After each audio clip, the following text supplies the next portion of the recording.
Halo pemirsa, kembali lagi di podcast Radar Blitar TV. Podcast yang ini beda. Ya, tentang IR, pemuda asli kota Blitar yang merupakan korban human trafficking. Ia dibohongi oleh salah satu temannya yang ada di Malang. Ia dijanjikan untuk bekerja di luar negeri, tepatnya di Vietnam.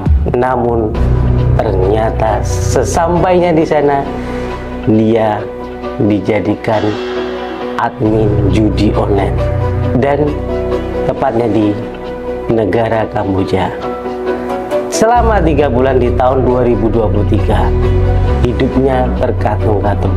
Bahkan menurut pengakuan dia, nyawa taruhannya. Sungguh tragis. Seperti apa kisahnya? Simak podcast Radar Blitar TV. Ciao.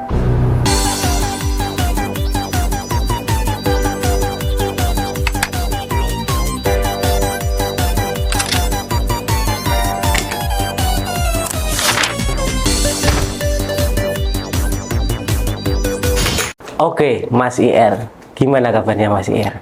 Baik, Pak. Oke, Mas IR ini asli Kota Blitar? Iya, saya asli Blitar. Oke, Mas IR, bisa dijelaskan enggak Mas? Anda kan sudah berkecimpung di dunia judi online ya? Iya, benar. Kok sekarang ini masih bisa bebas berkeliaran Mas? Sebetulnya saya nggak berkecimpung sih, Pak. Oke. Lebih ke korban TPPO, jadi human trafficking. Jadi awalnya itu saya mau kerja di luar negeri, tapi nggak sesuai dengan job desk-nya.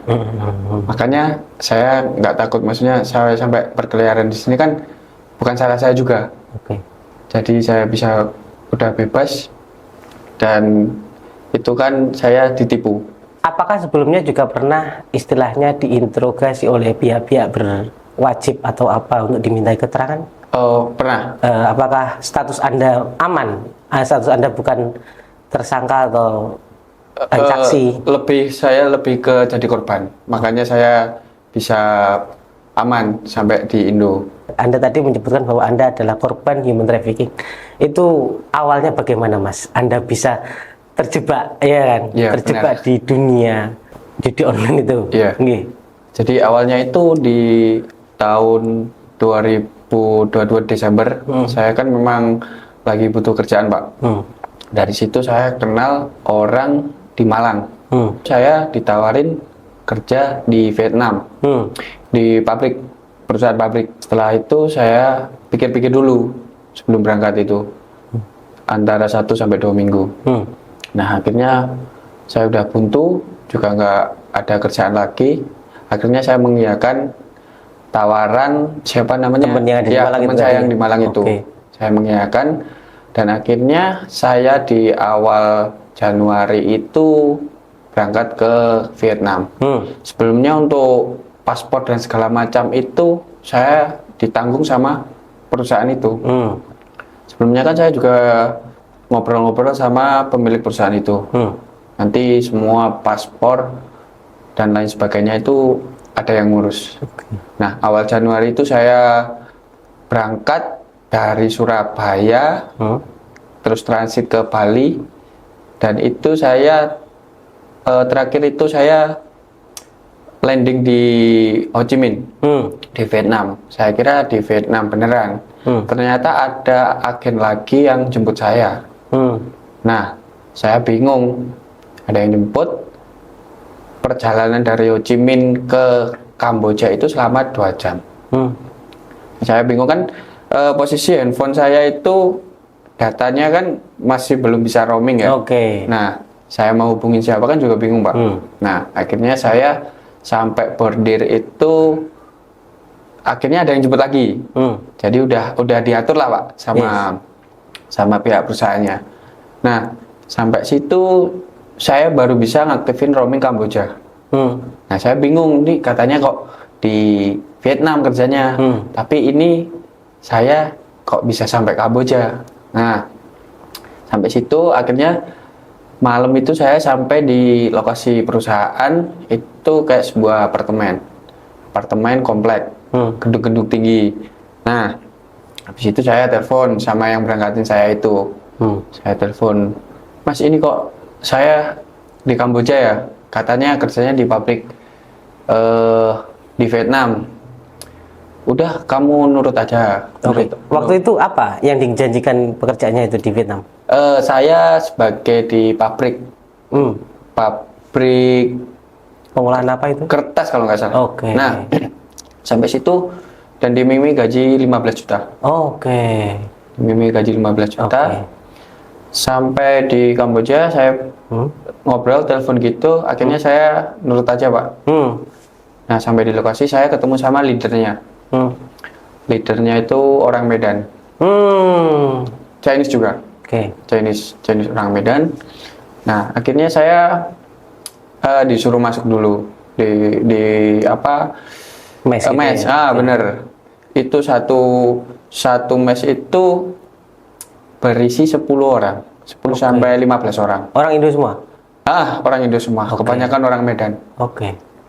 Nah, dan habis sampai situ saya suruh istirahat, saya naruh barang-barang, saya dikasih uang untuk makan $200. Oke. Nah, setelah saya habis makan, saya bingung mau tanya siapa di situ, kan saya belum ada yang kenal. Nah, habis itu saya ada orang yang lagi off kerja. Saya tanya di situ, Mas. Orang baru ya, saya apa sih ditanya seperti itu. Iya Mas ini di pabrik apa ya Mas kita kerja? Loh, siapa Mas yang bilang pabrik? Kita kerjanya di judi online. Oke. Sampai situ saya mikir, loh katanya di pabrik, ternyata saya di judi online. Nah, akhirnya saya telepon yang berangkatin saya itu. Orang Malang gitu ya? Bener Mas. Ini saya dibohongi ya Mas. Kok ternyata saya di sini di judi online. Saya barusan tanya orang sini. Dari awal kalau saya jelasin kamu di perusahaan judi online, pasti kamu nggak mau berangkat. Wah. Nah, Anda terjebak waktu itu. Nah benar. Dari situ dia juga bilang, kamu butuh kerjaan kan, butuh uang kan. Ya udah kamu nurut aja. Apa kata leader di situ. Nah akhirnya saya 2 hari itu sudah masuk kerja, sudah training. Terus saya udah buntu, mau minta tolong ke siapa. Terus akhirnya saya bilang, memberanikan diri untuk bilang ke leadernya. Saya ngobrol, kok saya ini mau pulang, soalnya dari awal perjanjiannya katanya saya kerja di pabrik, ternyata kok sampai sini saya kerja di judi online. Oh, kamu kalau mau pulang harus sediain uang 50 juta. Kompensasinya seperti itu? Iya. Karena kamu kesini itu juga nggak murah. Kita ngurus-ngurusnya itu mahal. Nah, sampai situ saya mikir, aduh, ini gimana? Nggak ada siapa-siapa. Saya mau minta tolong ke keluarga juga nggak berani. Nanti takutnya kan pemikirannya kayak gimana? Mau minta tolong ke kantor polisi Indo juga nggak bisa. Dan di negara orang lain ya? Nah, benar Pak. Dan di sana itu negaranya legal Pak. Apa-apa legal semua. Kamboja itu legal. Nah, sampai situ saya sudah mikir. Oke, saya ini bajingan. Kok mau dibajingi? Nah, dari situ saya mikir gitu Pak. Ya wis lah, saya bertahan dulu. 1 bulan, ternyata gaji yang saya terima itu hanya 4 juta. Dan uang makan itu sebesar $200. Kalau di total? Kalau di total 4 juta sama 2 jutaan, hampir 6 jutaan gitu ya? Iya. Nah, dari situ saya protes. Akhirnya, kamu itu masih baru banyak protes. Gini-gini. Terus, habis itu, memang gajimu segitu, saya bilang 15 juta. Oke lah. Udah, akhirnya saya bertahan. Januari, Februari, Maret, sebelum Maret itu saya sudah ngerencanain mau kabur. Soalnya saya udah buntu Pak.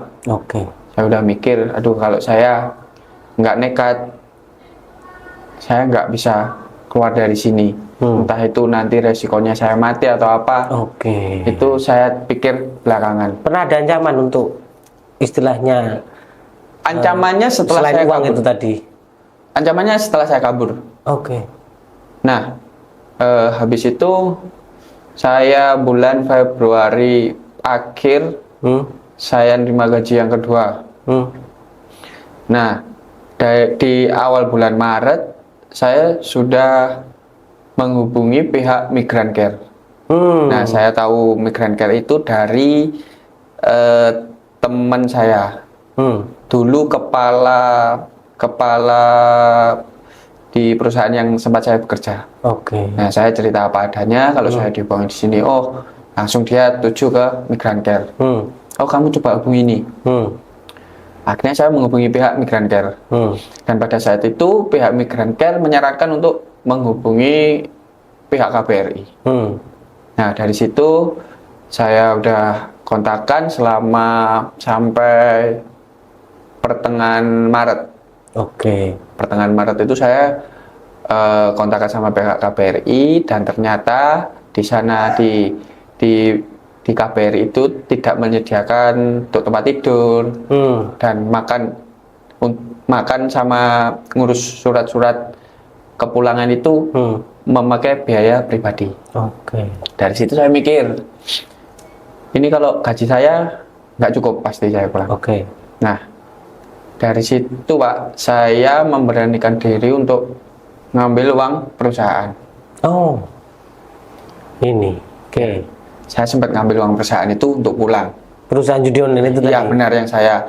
Kan untuk saya ngambil itu kan gampang. Jadi semua bank yang untuk sistem itu kan saya pegang semua dari transaksi untuk transaksi judi online kan saya pegang semua dari e-money, dari bank apapun, terus pin-pinnya kan saya juga tahu semua. Oke. Nah, dari situ kan ada bank tampung namanya. Semua nanti harus disetor di bank tampung sebelum disetor ke rekening pemilik perusahaan. Oke. Nah, dari situ.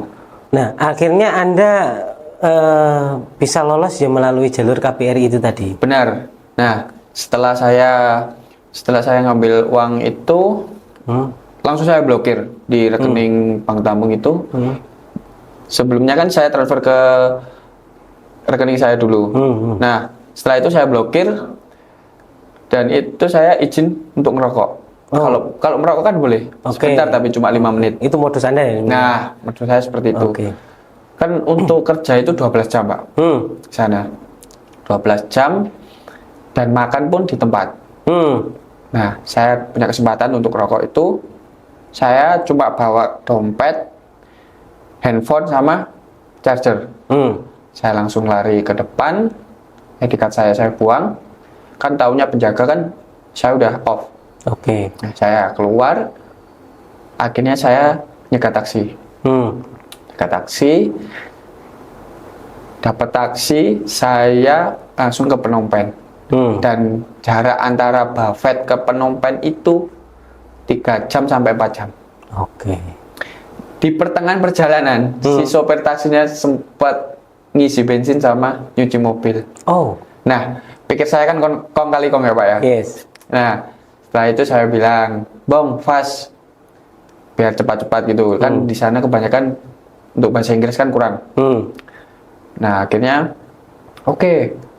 Saya sampai di KBRI itu malam jam 10. Sebelumnya kan saya sudah hubungin pihak KBRI. Nah, akhirnya saya udah selesai saya bayar. Saya sampai di KBRI, saya ketemu sama satpam dulu. Untungnya satpamnya itu bisa bahasa Indonesia. Oke. Akhirnya yang ngurusin saya pihak KBRI itu datang. Sementara kamu tidur di sini. Besok kamu ada proses mediasi sama perusahaan kamu. Oke. Nah, saya di KBRI itu selama 1 minggu. Oke. Oke. Lanjut. Dari pertengahan Maret sampai hampir akhir Maret. Nah, dari situ saya sementara nginep di KBRI. Besoknya saya diproses mediasi. Oke. Nah, selama proses mediasi itu dari pihak KBRI sama perusahaan saya itu ngobrol via telepon. Oke. Nah, ternyata memang benar kalau saya itu ngambil uang perusahaan. Saya juga ditanya. Anda sempat diinterogasi juga? Iya, saya sempat ditanya sama pihak KBRI. Berapa uang? 30 juta. Oke. Nah, dari situ berbagai ancaman juga sudah muncul ketika saya sudah di KBRI dari pada waktu perusahaan. malam itu. Berbagai ancaman, telepon apapun sudah muncul. Sebelumnya kan saya di taksi itu handphone saya matikan, Pak. Oke. Sampai KBRI baru saya nyalakan. Akhirnya selama proses mediasi, saya dibantu sama pihak KBRI untuk segera pulang. Soalnya pada waktu itu pihak perusahaan juga udah kayak lepas tangan. Tapi kan dari situ kan dia ngancam-ngancam saya. Nah, si bosnya itu, pemilik perusahaan itu sempat telepon saya. Kamu balik ke sini, terus kamu balikin uangnya, barang-barangmu saya kasihkan, untuk proses pemulangan saya tanggung. Nah, akhirnya saya bilang sama orang KBRI itu, dia bilang, oh jangan, kamu kalau balik ke sana pasti tinggal nama. Oke. Nah, setelah itu Pak, di sana itu hari ketiga, saya suruh nyari surat kehilangan di kantor polisi di daerah Phnom Penh sana. Oh, untuk administrasinya Anda? Untuk apa? Untuk surat kehilangan paspor. Oh, Kan posisi paspor saya itu ditahan. ya. Nah, itu nanti Tertinggal di mes ya? nanti keterangan saya itu suruh nulis ketika saya di bar, itu saya mabuk, jatuh di jalan. Oke. Nah, keterangannya disuruh nulis pakai bahasa Inggris seperti itu. Oleh pihak KBRI? Oleh pihak KBR-nya disuruh seperti itu. Nah, akhirnya itu kan untuk ngurus SPLP, gantinya paspor itu biar saya bisa balik. Saya ke kantor polisi. Kantor polisi di sana saya bayar hampir $80. Hampir 40 sampai $80. Jadi saya ngasih 2 orang di sana. Oke. Kalau nggak gitu, nanti saya nggak dibuat. Oke, di polisi Kamboja itu? Benar. Oke. Sampai situ, akhirnya besoknya saya masih punya waktu 3 hari. Nah, ternyata di sana banyak yang ngurus SPLP juga. Banyak yang kaburan. Oh. Sampai di sana saya berhenti 1 hari. Soalnya jadwal saya besoknya. Antrian ya? Ya, antriannya. Akhirnya saya disuruh foto. Saya disuruh foto buat SPLP, tanda tangan. Terus saya disuruh ke imigrasi untuk cek visa. Oke. Nah, untungnya visa saya sudah diperpanjang sampai 6 bulan. Kalau nggak diperpanjang, mungkin sehari saya bisa kena $10 di sana. Visa kerja atau visa? Visa liburan. Jadi Anda ke sana itu paspor dan visa itu ada? Ada visa di sana. Nah, saya sempat tanya juga sih Pak. Mas, ini visanya kok liburan? Oke. Saya udah bertanya-tanya di situ. Oke. Di awal ya? Benar. Nanti visa kerjanya diperpanjang di sana. Kalau di Indo mahal. Gitu. Modusnya seperti itu. Nah, benar. Oke. Nah, Anda waktu terkatung-katung di KBRI, di KBRI itu berapa hari? Selama hampir lebih 1 minggu. KBRI tahu bahwa Anda ada di perusahaan judi online? Iya, tahu. Bagaimana pendapat KBRI waktu itu? Di sana itu legal Pak, di Kamboja itu.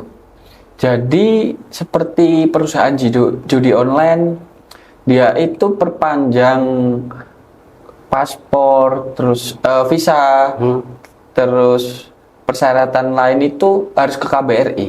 Soalnya kan kebanyakan orang Indo di sana. Jadi di sana itu semua legal. Apa-apa legal. Jadi seperti obat-obatan, judi online. Di sana ada scammer juga. Apa-apa legal di sana. Oke, lanjut ke proses pemulangan Anda itu. Iya. Nah, akhirnya saya sampai itu habis dari kepolisian terus ke KBRI, foto, tanda tangan, akhirnya disuruh di mana tadi, di imigrasi. Migrasi suruh cek visa. Hmm. Nah, ternyata visa saya sudah diperpanjang. Akhirnya besoknya saya suruh kembali ke KBRI lagi. Oke. Setelah di KBRI, di sana saya suruh pesan tiket pesawat sebelum 3 hari sebelum pulang. Itu saya 1 minggu lebih di sana. Oke. Nah, dan itu pun saya hotel bayar sendiri juga. Dan untungnya saya ada teman sih Pak dari Bandung. Pakai uang 30 juta yang bawa? Iya benar, saya pakai uang itu. Oke. Untuk apa? Untuk proses saya pulang, untuk ngurus semuanya. Dan pas saya ngurus pemulangan itu, saya hampir habis 20 jutaan. Oke. Dan sebelum itu saya juga sempat Pak di-share di Facebook pada waktu itu bahwa saya itu ngambil uang perusahaan sebesar 30 juta. Anda dikriminalisasi? Nah, benar. Tapi orang-orang kan juga nggak goblok ya, Pak. Iya. Ini perusahaan apa di Kamboja? Dia kok ngambil uang sebanyak itu? Oke. Setelah diselidiki, ternyata di judi online. Nah, sampai di situ saya akhirnya 2 hari kemudian sudah pesen tiket pesawat. Saya pamitan. Saya sudah dibolehin pulang, dan pada saat itu saya papasan dengan korban lagi, dan itu korbannya sudah meninggal Pak di sana. Jadi suami istri yang ke KBRI itu istrinya, yang cowok itu kayaknya ketahuan kabur, terus meninggalnya dia diikat di perusahaan judi online juga. Benar, itu di lain tempat saya sih. Nah, itu orang Manado. Beritanya udah lama, Pak. Sebenarnya kan kasus saya ini lama, udah lama. 2023. 2023. Tapi cuma boomingnya kan saat-saat ini aja. Akhirnya pulang di bulan? Saya pulang di awal April pas. Jadi 31 Maret itu saya udah ngurus semuanya. Terus tanggal 1 saya berangkat dari Phnom Penh ke Malaysia dulu. Dari situ saya belum tenang, Pak. Masih was-was. Handphone itu saya juga diteror, di WA segala macem. Terus waktu itu saya di Phnom Penh sampai Malaysia, saya transit 13 jam di Malaysia. Dari situ pun saya belum tenang. Kalau belum sampai Indo. Akhirnya? Saya akhirnya sampai Indo besoknya, kan 13 jam ya Pak ya? Yes. Besoknya saya sudah sampai Indo, langsung dijemput sama pihak imigran, Migran Care, Migran Care. Habis itu saya sempat diwawancari juga sih Pak, sama pihak Migran Care, terus sama wartawan salah satu media juga. Sampai dari kemarin juga ada sih media yang wawancarai saya. Media nasional ya? Iya. Dan sampai saat itu saya udah bersyukur bisa pulang dengan selamat. Meskipun saya hampir bunuh diri di sana. Kalau mental saya gak kuat, mungkin saya udah bunuh diri. Bagaimana kondisi pekerjaan atau suasana kerja waktu itu di sana? Iya Pak. Di sana itu kerjanya 12 jam. 12 jam kita makan di tempat. Terus di sana awalnya itu saya belajar. Saya suruh belajar.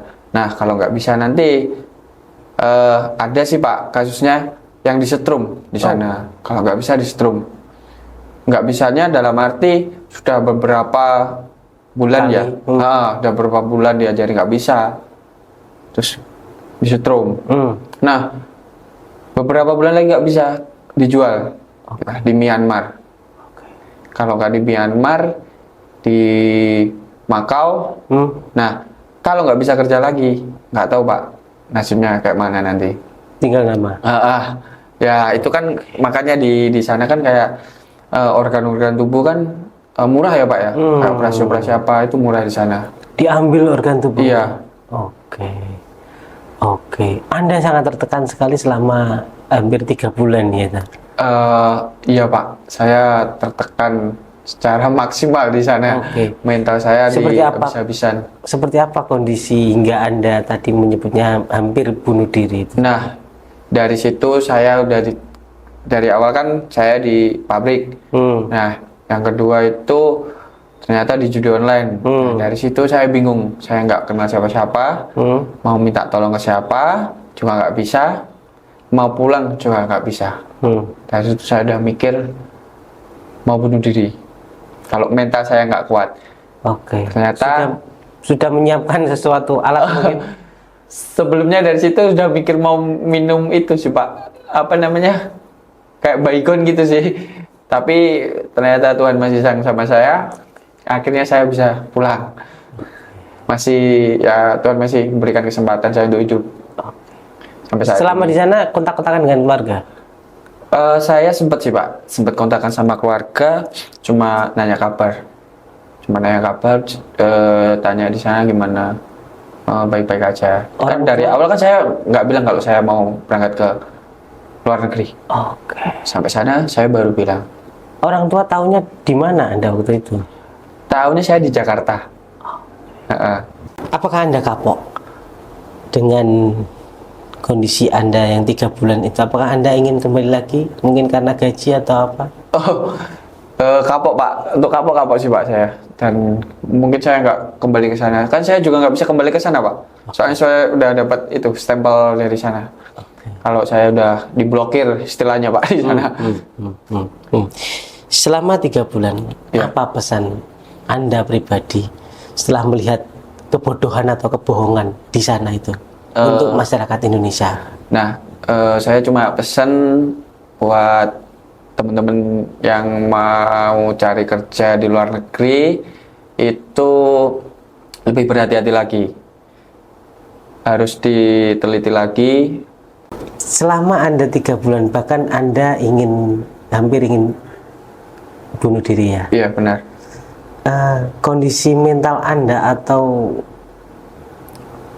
apakah Anda bisa lolos seperti ini itu apakah karena dukungan dari orang tua juga? Sebenarnya enggak sih Pak. Dari awal kan saya nggak bilang kalau kerja di luar negeri. Nah, dan saya ngasih tahu orang tua saya itu atas kejadian saya selama 3 bulan ini waktu saya udah pulang ke Indo. Itu saya baru kasih tahu. Ibu saya sempat nangis sih Pak. Maksudnya kok nggak bilang? Ya mungkin itu salah saya juga sih Pak.